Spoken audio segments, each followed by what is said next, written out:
संस्कार होना है उसका।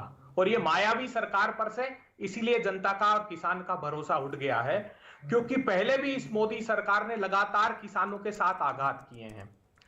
आपने अभी, आपको मैं जानकारी के लिए बता दूं, मोदी सरकार के नेशनल सैंपल सर्वे की रिपोर्ट आई है।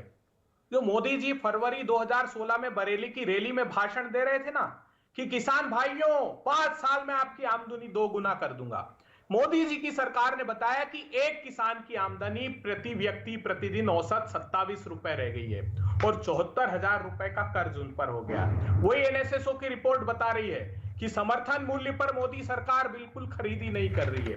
वो बता रही है कि धान सिर्फ 14.5% खरीदा गया, ज्वार सिर्फ 3.5%, रागी 0%, ऐसे 23 ही कमोडिटी का उन्होंने जारी किया। और ये बताया कि बाजार मूल्य तो ठीक है, बाजार मूल्य समर्थन मूल्य से कम होता है और बाजार मूल्य से कम 57% तक फसलें, 57% तक कम दाम मिल रहा है। मोदी जी, जरा भी शर्म नहीं है इन लोगों को?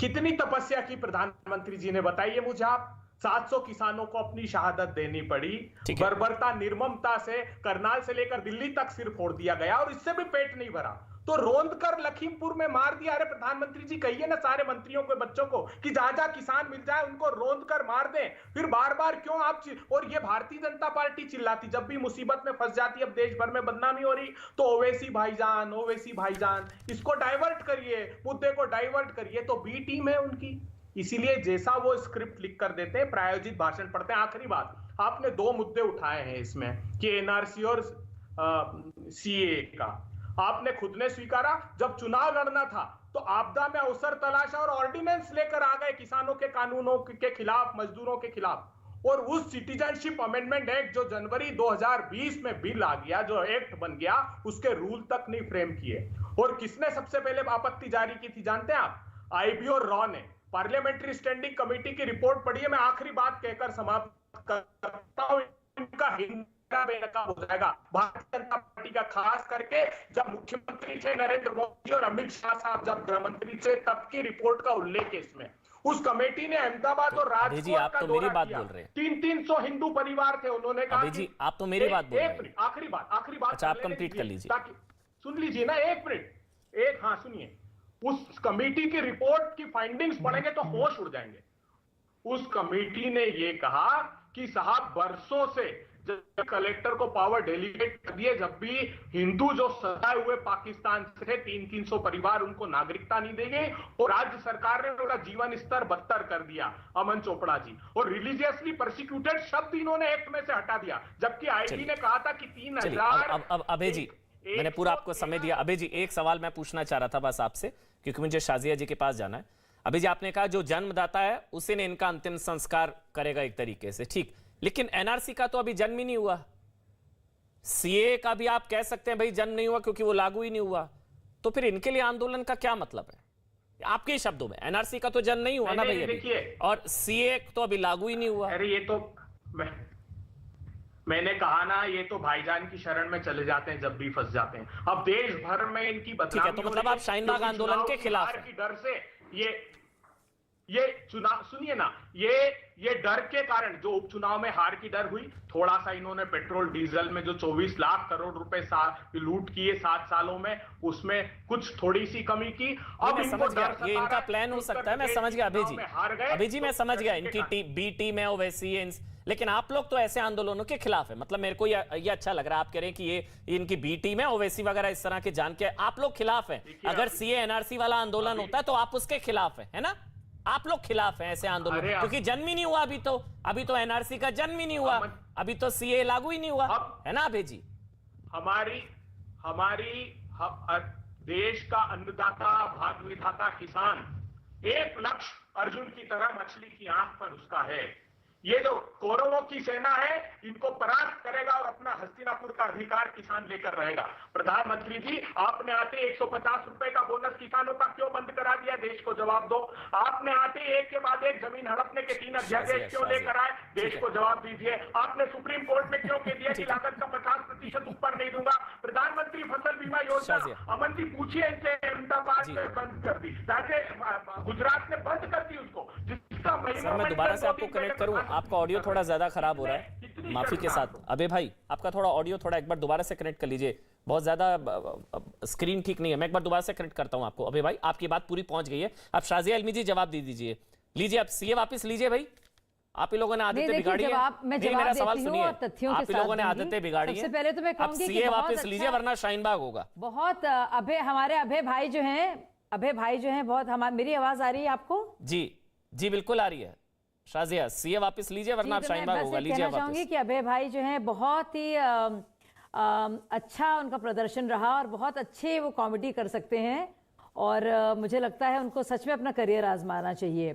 तो मैं बताना चाहूंगी दर्शकों को कि 30,000 किसानों को धान की खरीदारी से फायदा हुआ है। सिर्फ मैं 2021 की बात कर रही हूं और धान का जो प्रोक्योरमेंट है या खरीद है वो 1,46,05,505 मेट्रिक टन और पंजाब में 1,41,00,000 बल्कि माफ कीजिएगा 14,11,00,000 टन से ज्यादा हुई है। उसके अलावा मैं आपको बता दूं पैडी प्रोक्योरमेंट के बारे में बहुत सारे मेरे पास आंकड़े हैं, तो जो कुछ भी वो फिगर्स दे रहे थे उनके जो आंकड़े थे, ये आंकड़े बिल बनाने से पहले देखे नहीं थे क्या जो बिल वापस लेना पड़ा? खारिज करना चाहूंगी। ये आंकड़े बिल बनाने से पहले नहीं देखे थे जो बिल वापस लेना पड़ा? कितने फायदे हुए हैं? 1031 ये आंकड़े बिल बनाने से पहले नहीं देखे थे क्या जो बिल वापस लेना पड़ा? किसानों को फायदा हुआ। जी, ये आंकड़े बिल बनाने से पहले नहीं देखे थे? होमवर्क नहीं किया था?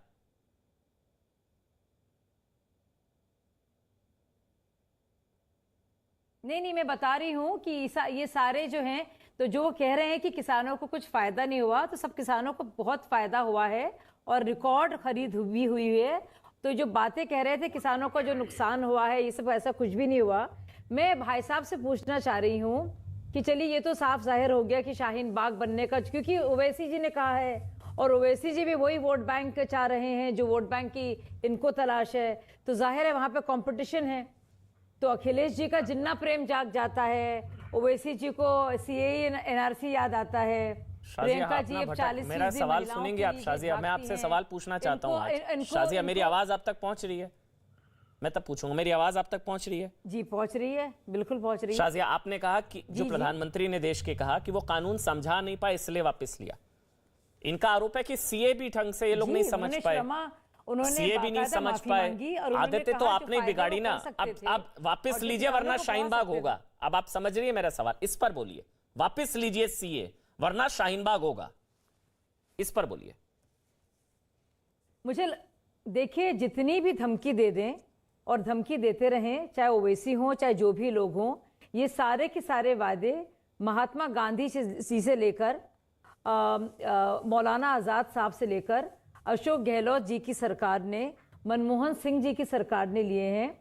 और अगर उनको करना है तो कीजिए, अगर आपका काम आंदोलन खेलना है तो खेलिए। मतलब हंसी आ रही है नहीं होगा ना पुष्पेंद्र जी की बात, क्योंकि भरोसा नहीं रहा है, कुछ पता नहीं, कल को उठे कल को आप लोग कहें सीए भी वापस हो गया, कुछ भरोसा नहीं। मतलब नहीं शाजिया, सीए वापस नहीं होगा ना, एक बार थोड़ा एश्योर कर दीजिए, मुझे अच्छा लगेगा। आपके पास नहीं है जी शाजिया, कुछ करने को नहीं है, कुछ शाजिया को नहीं है। शाजिया, एक बार थोड़ा ना डंके की चोट पर एक बार बोल दीजिए, जितने भी मेरे दर्शक इस वक्त देख रहे हैं उनके लिए, कि हाँ मैं शाजिया इल्मी राष्ट्रीय प्रवक्ता ये आश्वासन देती हूं कि सीए वापस नहीं होगा। भैया एक बार बोल दीजिए, मुझे अच्छा लगेगा।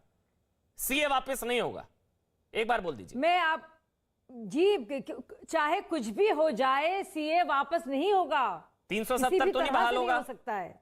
और ये एक प्रॉमिस, ये एक जी, क्योंकि बाकायदा ये एक कानून के तहत, नहीं आप लोग यही बातें कृषि कानून को लेकर भी कहते थे